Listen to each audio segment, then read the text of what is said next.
বুধবার নারী ও শিশু নির্যাতন প্রতিরোধে শিক্ষক ও শিক্ষার্থীদের দক্ষতা বৃদ্ধি প্রশিক্ষণের জন্য বাজেটে বিশেষ বরাদ্দের দাবিতে সেমিনারের আয়োজন করে বাংলাদেশ নারী প্রগতি সংঘ।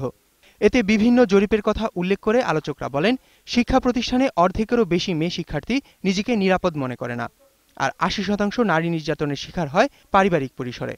তাই বাজেটে বরাদ্দ বাড়ানোর পাশাপাশি শিক্ষকদের প্রশিক্ষণ এবং যথাযথ মনিটরিংয়ের দাবি জানানো হয়। ট্রেনিং এর আরেকটা বড় উইকনেস যেটা অনেকে উল্লেখ করছেন যে আমরা ট্রেনিং দিয়ে ছেড়ে দেই। এখানে টিচার ট্রেনিং কলেজ আছে, আইইআর আছে, হ্যাঁ ছেড়ে দেই।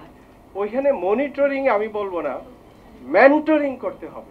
টিচার ট্রেনার যারা আছেন তাদের সাইকোলজি কেমন, তারা নারীর প্রতি ইতিবাচক কিনা, তারা যে ক্লাস নেন কেমন ক্লাস নিচ্ছেন, এই কথাগুলো কিন্তু মাথায় রেখে বাজেট অ্যালোকেশনটা ফর দ্যাট পারপাস।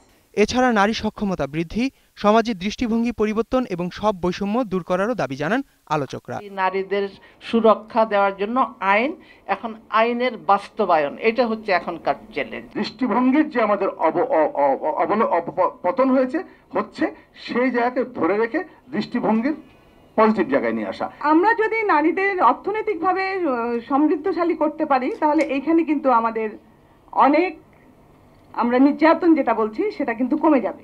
নারী নির্যাতন প্রতিরোধে সমাজের সব শ্রেণী পেশার মানুষের সম্মিলিত উদ্যোগ গ্রহণ করতে হবে বলে জানান প্রাথমিক ও গণশিক্ষামন্ত্রী। এবং এগুলোর বিরুদ্ধে প্রতিরোধের আমরা উদ্যোগ নিচ্ছি, সরকার নিচ্ছে, এনজিও নিচ্ছে, সমাজকর্মীরা নিচ্ছে। আহমদ অনিক, ২১ টেলিভিশন, ঢাকা।